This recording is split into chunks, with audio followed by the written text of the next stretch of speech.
Who do I think are the best receivers in this class? We go through the list of guys expected to be picked in the top 100 and figure out where the Packers can maximize their value in replacing Davante Adams and Marquez Valdes-Scantling. You are Locked On Packers, your daily Green Bay Packers podcast. Part of the Locked On Podcast Network, your team every day.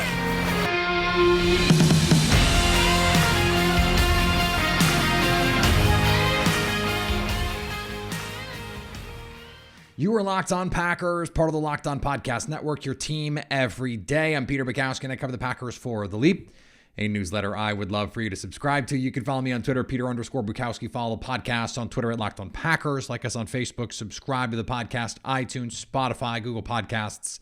Wherever you find podcasts, you will find Locked On Packers, the number one Packers podcast on the internet, and the show for fans who know what happened. They want to know why and how. Today's episode is brought to you by our friends at BetOnline. Everything you need to get going gambling this year, BetOnline, where the game starts. And thanks to everyone who makes Locked On Packers their first listen every day. We hope you like starting your day with us as much as we like starting our day with you. We're going to do my receiver rankings today. And I have gone through the tape. I have broken every player down. I have evaluated the productivity, the athletic measurables, all of the things that I think are important in a receiver. And so we are going to go through them. And the way that I do it is I like to go through everybody. I rank them, the normal thing. But then I want to have tiers. Right? I want to be able to say, okay, this guy in this spot makes sense here. And I use a system that is essentially the standard for NFL front offices. So this is my evaluation, but based on their system. And in terms of grading, I don't want to get bogged down in all of that. But there are different levels to these prospects. So the first group, the first tier, and it's interesting in this class because I think there are these little clusters of players. So the first tier is a year one quality starter. These are guys who have above average physical and positional traits in almost every area. They're likely rookie starters with the expectations of becoming a good NFL starter who could rank in the top 10 at the position. I think that list in this class is 4 players. It's Drake London, it's Treylon Burks, it's Chris Olave, it's Garrett Wilson. Those are the 4 guys. I think any of the 4 would be potentially in play for the Packers. I think Garrett Wilson, in terms of who they would pick, these are important distinctions that we're drawing here. I'm not as high on Garrett Wilson as some other evaluators are. I don't think Green Bay is going to be as high on him as other evaluators are. I just think that the body type matters to them. And he's slender. He's skinny and doesn't really have the frame to add a bunch more muscle, strength, etc. I think that's also true to an extent of Chris Olave. And I know that he is a Packers fan favorite. I understand that. I see the fit and see the appeal in just, okay, he can do a lot of the things that Davante Adams can do in terms of running every route, being used all over the formation. You can put him in the slot. You can put him out wide. He can win with his route running, win with his speed. He's not great after the catch, but he's got enough vision and enough acceleration that he can create yardage, especially if you give him space. I think Drake London's going to be way gone. I think he's going to be a top 10 pick. I think he ultimately gets drafted as wide receiver 1. Then the question becomes, all right, where is your next group? And who is going to go? I think Olave is going to go. Wilson is going to go. Treylon Burks is the guy. Treylon Burks is the guy that if he falls, I think the Packers would snap on that. Now, that's not to say that he checks every box for them. Did not do as well in the agilities as they traditionally like. Did not test athletically overall like they traditionally like. And part of that is he's huge. And so it's just a little bit different. His buildup, his top end buildup speed is still really, really good. So how do we use this information? Well, if I were running the Packers, I would look at this going, all right, these are the 4 guys I really want to leave round 1 with. One of these 4 guys. And then I feel really good about where the receiver room is. And you can just kind of let it come to you after that. Let the value reveal itself to you, let's say. And you don't have to feel like you need to double dip on, you have 2 more picks in the second round, 53 and 59. You don't feel like you have to double dip and use a high pick. You can wait until 92 or even the 4th round and pick a specialist because you got one of these guys that you think is a no doubt rookie starter, maybe not no doubt, but is a highly likely rookie starter with the potential to be a really good player in the league. Now, the only reason Jameson Williams is not in this group is because of the ACL. And it's not just the injury. It's that he relies so much on his speed. His speed is so much of his appeal. His ability to throttle speeds and change speed. It's not just that he's freaking fast. He is. It's that he can go from 0 to 60 to 40 to 80. And that's a really underrated trait in any player, but especially a receiver, because it's about finding space in the defense. It's about setting up cornerbacks. It's about setting up your blocks. And he can do all of that. But if you don't see him physically before the draft and know that everything is going great. I mean, we just had this report from Ian Rappaport a week or 2 ago about how the ACL surgery for Odell Beckham Jr. didn't go great. Sometimes surgeries just don't go great. Sometimes you get in there and it's worse than you thought. I had surgery once on my hip. I got hit by a car crossing the street. His fault, not mine. And it was bad. The thing that they were trying to fix, my labrum, was in rough shape, and they did what they could, and they were successful to a point, but it could have gone better. I don't know. I don't know what those medicals look like. I don't know what that knee looks like now. I don't know how everything is going now. So that's an added risk for me. You hope the teams who are going to have these evals are going to be able to get their hands on this medical information. Maybe have their doctors look at it, and maybe you feel more comfortable. And if that's the case, yeah, I'd move him up. He'd be in that tier for me. I just don't have that information, so he's not in that tier. The next tier is just 2 players. It's Jameson Williams and George Pickens. And you have heard me say that I think George Pickens is a potential alpha number 1 receiver. He had the injury, but he came back from the injury. We saw him play football and we saw him test. We saw that he still has that explosiveness. He ran at 6'3", 195 in the 4.4s. We know that speed is still there. He still has that frame. He still has that my ball mentality. He still has incredible hands, best drop rate in this class in terms of the lowest, the minimizing drops. And I think he can be a really good player. He's here because the productivity never matched the physical tools, or at least it hasn't since his freshman season. Part of that is quarterback, part of that is scheme, part of that is the injury. So how do you weigh all of that? Well, this tier is prospects who produce exciting flashes in college, carry an exciting combination of size, speed, or strength, and has elite player ceiling, but bust floor due to concerns surrounding character, injury, or lack of skill development. In the case of both of these guys, it's injury. And maybe they're just not the same guys anymore. Now, George Pickens we've seen physically, he can still move explosively. He can still be really, really good. It's just, okay, why did you not produce more? Those are questions that you go, okay, can he carry an offense now in the NFL? Probably not in year 1. Could he be a rookie starter for the Packers and carry the load offensively? Probably not. That's why you signed Sammy Watkins. It's why you bring back Big Bob Tonyan and Randall Cobb and some of these other pieces, so that if you need to have someone like that on your team, because in year 2, year 3, they can be awesome players, you need to have these supplementary pieces. Those are the guys I would be interested in drafting in round 1. After that, I start to lose interest. I start to worry about it. Now I have a high second round grade on Christian Watson. So he is just out of this mix for me.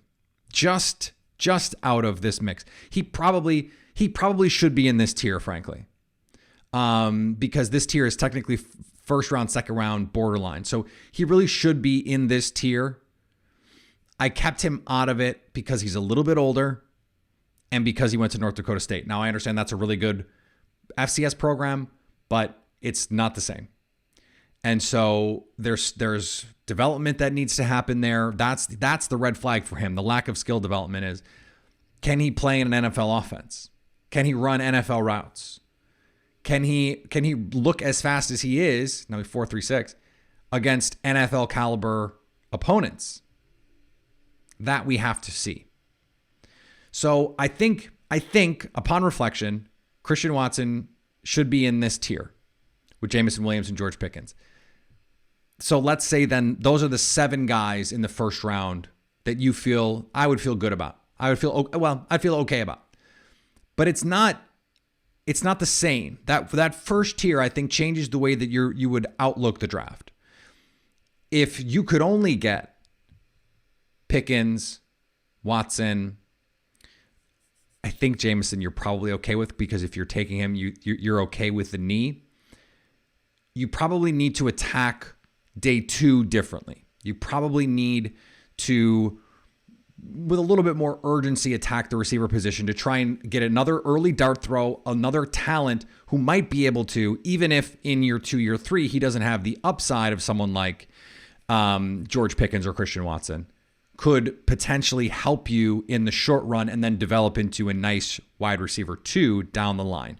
We're going to talk about some draft scenarios with this coming up in a little bit. But before we do, we're going to talk about our friends today at Built Bar. Built Bar is the protein bar that tastes like a candy bar. It is magic. It really is. It is something that you can feel good about eating every time you eat it because it tastes delicious. That's the most important thing. That is number 1. It is delicious. All of the flavors you may have different mileage for you because of maybe you don't like fruit. I don't like fruit with chocolate. But guess what? I love the cherry barcia flavor.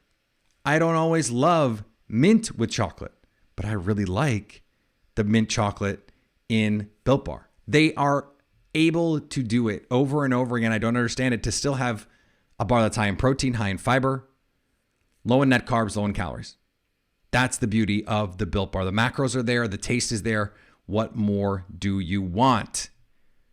And to find out for yourself, go to Built.com and use the promo code LOCKED15 to get 15% off. That's promo code LOCKED15 for 15% off at Built.com. And I want to let you know about something that's very cool that's happening. We are doing a live draft show on draft night. And in fact, Thursday, Friday, Saturday, all during the draft. If the draft is on, we will be doing a show. I am hosting it. It's going to be on the Locked On NFL Draft YouTube page. Our insiders, we're going to get the instant reactions from all of the people around the league by using our network. That's the beauty of our network, is the pick is going to come in and we're going to have Locked On Jaguars react to the number 1 overall pick. We're going to have Locked On Lions react to the number 2 overall pick. They have the insight, not some national reporter who's parachuting in for a day. No, this is the Locked On Podcast Network draft show, which means insight you're just not going to get anywhere else. All right, let's continue down our list here. So the next group, the next tier, is the second round tier. These guys have the talent to become dependable starters within the first couple seasons and should be immediate contributors to their teams. So that tier for me is just 2 guys. See, these are like mini tiers basically, because I don't, some of these players I don't love. That's Jalen Tolbert and John Mechie. And John Mechie is also coming off that ACL, but these are guys that I think really are top 50 talents. They're not that far. I don't think the gap between Christian Watson and Jalen Tolbert is really that big, or John Mechie. They're all really good players. I think the difference for me is that upside. I think Christian Watson, there's a 5% chance that he could be a true number one. That speed translates. He is able to use his size a little bit better. He gets a little bit stronger, and he can turn into some sort of field tilting monster everything who has that after the catch ability as well.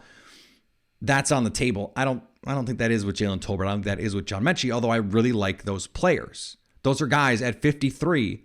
If you go Pickens at 28, let's say, you could get Mechie and Tolbert at 53 and feel really good about the work that you've done in your receiver room, even if you don't get that guy who right away you're going to go, okay, this guy's coming in right away. He's going to be our one, and it's going to be go time.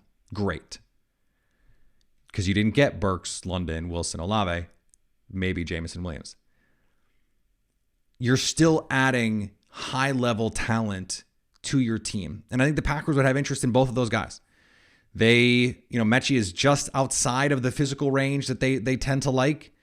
But I think the skill set is there. The speed is there. Run after catch, the route running. I said that, Jake Morley calls him discount Chris Olave. I threw up a route on Twitter where he's running one of these routes that Olave sort of went viral for running in the red zone. It's John Mechie doing it to win the game against Auburn in overtime. And it's a specialty route, and they won. Amazing because of him. He is one of those guys that I don't think we're talking enough about in the draft because of the injury, because his teammate is a more high-profile guy, but he's got a lot of ability, and I think that in the second round, 53, 58, those guys would be really good value for the Packers. Now, the next tier is a much bigger tier. This is a prospect with some limiting factors who should become a good NFL backup and may become an eventual starter for certain teams. So this is that third, fourth round kind of player. I'm going to have some names in here that are going to surprise you, I think. The top of this tier for me is Romeo Doubs from Nevada.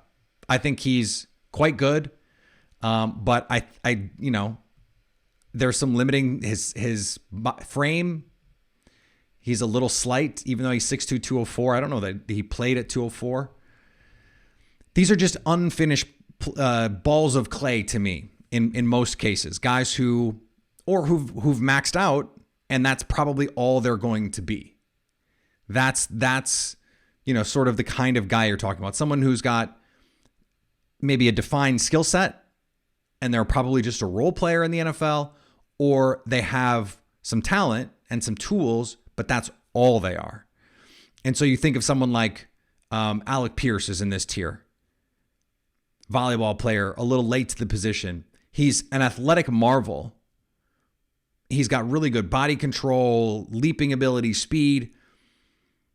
But that's about it right now. So how much better can he get? That's a question that the Packers are going to have to answer. That's a question that all of these teams are going to have to find answers to.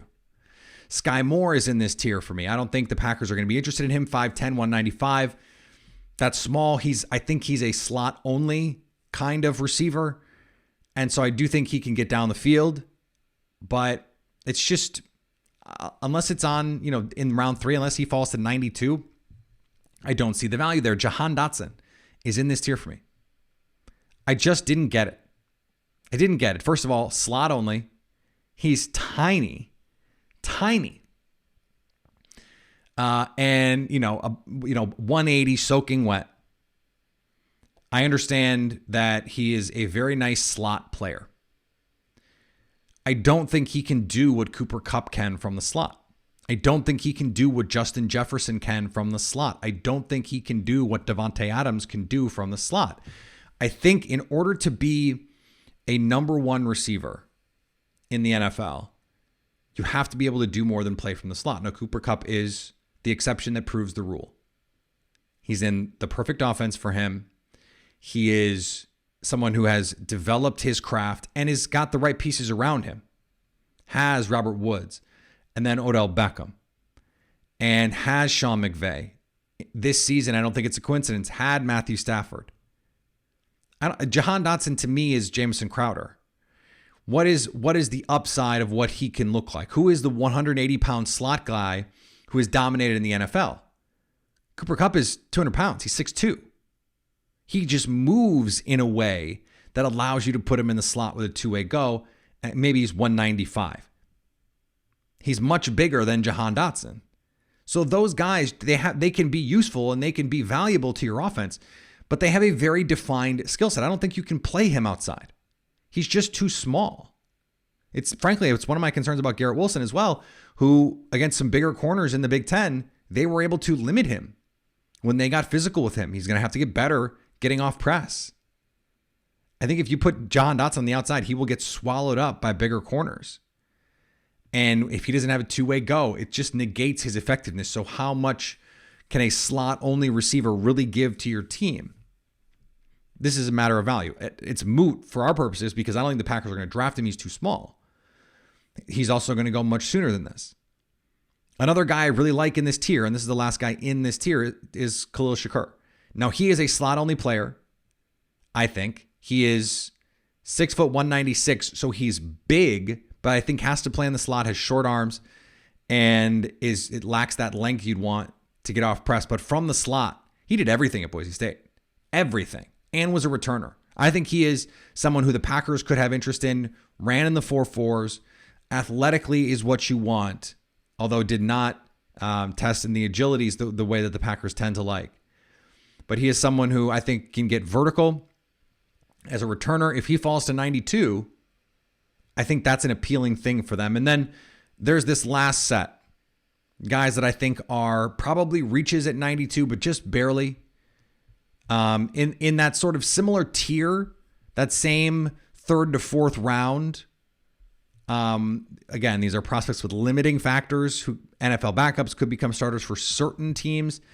I don't think either one of these guys really has the chance to be a starter. They're really fourth round type prospects. They're upside projects who need long-term development plus physical traits, raw and underdeveloped. Functional starter is the ceiling, but there's risk. That's the way it's outlined. There's not a ton of risk in these cases. It's just that there's not a lot of upside to me. Velus Jones Jr. and Tyquan Thornton. Similar appeal. These guys can fly. 4.3 speed. Can get vertical, can create after the catch, and each could be your day one punt returner or kick returner. Velus Jones was a stud returner at Tennessee. But he's going to be 25. How much upside does he have? Tyquan Thornton, who both of these guys came in for visits with the Packers. It's one of the reasons why I watch them. Thornton is 181. 6'2", a $181. Now, he looks like MVS on the field because he's not quite as tall, but is a little skinnier. MVS has 2 inches on him, but also 20 pounds. That 10 pounds per inch, it comes out right about right in terms of what they look like. So I think that role player, but high-level role player is sort of where they top out at. And so to me, I'm not going to use a top 100 pick on that unless what I desperately need is speed. And Thornton is that guy, and the Packers desperately need speed. So at 92, if they picked Thornton especially, I think a little bit less with Velus Jones. If they pick Thornton, I would completely understand that from their perspective. Why they would do it, what the justification would be, and where his value is. You just slot him into that speed role, let him return kicks, let him be a gunner, play on special teams. Third round, that's what you're looking for in the third. He's a backup who could become a functional starter. In 3 receiver sets, he's the speed guy. He's the jet guy. He's the gadget guy. He's the returner. He's going to play 30, 40% of snaps, something like that. That works. That makes sense. That fits. And that's what you're looking for. End of the third, yeah, that's fine. So that's the way that I have these guys tiered. And so how do we implement that into a draft? How does that affect the way that the draft could look? It is, after all, Mock Draft Monday. So we will talk about that in just a second. Thanks for making Locked On Packers your first listen every day. Now go make your second listen Locked On NFL Draft. Ryan Tracy and former NFL cornerback Eric Crocker bring the NFL Draft to life every day with insight and analysis on college football prospects and NFL front offices. It's free and available wherever you get podcasts. So I did 2 mocks. NFL on the Pro Football Focus NFL Draft Simulator. Remember, I go back and forth on these because people get annoyed if I don't do that. And it is, I think, a good indication of how you want to think about your approach based on what happens at that first pick. So what happens at 22? Who is available to you? And so in the first mock that I did, Treylon Burks happened to be there. I took him. So then that opens up the rest of your draft. You're getting this guy who in year one can play X, he can play Z, he can play Y. You can put him in the backfield. He can play all over the formation. Is he ready to come in and run blaze outs for you? No. He's not going to come in and run high-level routes from day one, but he can come into your offense and run those crossing routes. They can run mesh with him all day. And yeah, let's see vertically on a transition go, a 3-step turn and fire Rodgers to Treylon Burks, go up and win the ball. He can do that. And so, okay, Lazard, Cobb, Tunyon, let's go. Let's see what you have, and then find one of those role players later in the draft. Find someone who can bring you some speed or some run after catch ability, someone who is very much you fit a role. You're not necessarily someone who is going to be relied upon to be a high-level starter. Then at 28, I get my safety. You know that I like going safety, Lewis Cine. And on day 2, I go edge and tackle. It doesn't even really matter who I picked in this case because that's not the point. But then at 92, I had some nice options even at 92. I could have taken Tyquan Thornton. I could have taken Velus Jones. I was able to get Romeo Doubs from Nevada, who I think paired with Treylon Burks is a no-brainer because I think Doubs is a better route runner, a more NFL-ready route runner. Double moves. He's a vertical threat. He's a returner. And I think he can give you on the outside or from the slot, he gives you someone who can win in different kinds of ways from Treylon Burks. This is something that I've been talking about for months now. You want to find draft picks who are complementary to one another because they are part of your long-term plan together, right? They are, in a perfect world, going to grow and evolve in this offense together, which means having them complement one another is an important aspect to how this goes down. So I did another draft. You get to 22. All the guys are gone. The best available is George Pickens. So that's a little rich for me at 22. There's some other players I liked on the board. So I took Travis Jones. I think Travis Jones is a top 20 type talent. I think he can be an outstanding pass rusher. I think he can be an instant impact starter defensively. I think he is a future top 5 nose tackle in the NFL. I love his game. Anyone who's listened to the show more than like twice knows I love his game. And I think the Packers will love his game. They will take interior defensive linemen, especially if they see them as unique in terms of their ability to rush the passer, and he is that. So then at 28, you get George Pickens. Feel a little bit more comfortable about getting Pickens there, and then that gives you the options, right? If you get there at 22 and the best receivers on the board for you are George Pickens and Christian Watson, you probably feel like they're going to make it to 28. So take the best player that you can and get one of them at 28. And if you can't, trade back, add picks, and then draft a couple of these guys. I think that's also a scenario worth looking at. 38 and 30 or 35 and 38 are Jets picks. Maybe they want to move back up to get someone, and you can grab a pair of picks. I think that's something that's worth considering. The Seahawks have, I think, 39 and 40. Would they want to move up for someone, a quarterback perhaps? And then you can grab one of these other guys or a couple of them and do this with just sheer numbers. I don't think that's a bad idea. So then after getting Pickens, I get Jalen Tolbert at 53. I think Tolbert would be more ready to come in right away and as a receiver, help your offense. Pickens, not that he's more raw, he's not. But I think he would have a more defined role stretching the field. He can block his ass off, that's for sure.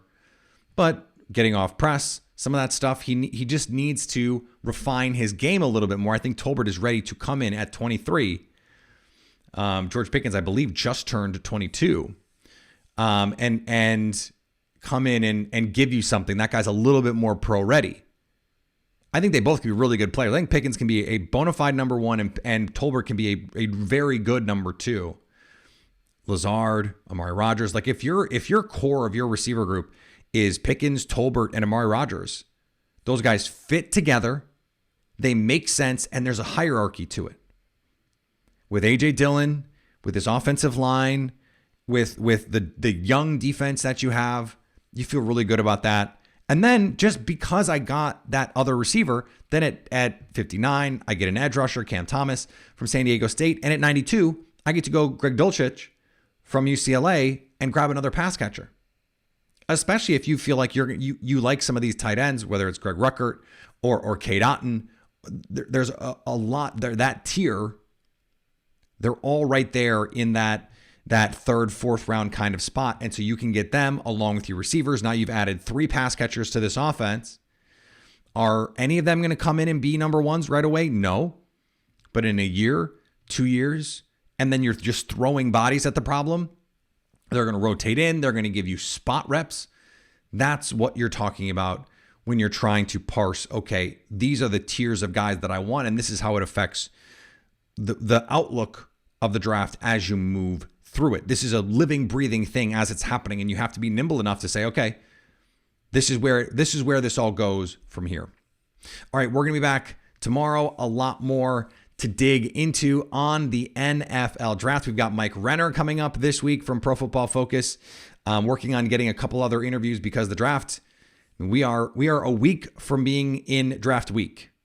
That means this time, a week from now, it will be getting close, getting very, very close to start hearing who the actual picks are, which how can you not be excited about that? Follow me on Twitter, Peter_Bukowski. Follow the podcast on Twitter at Locked On Packers. Like us on Facebook.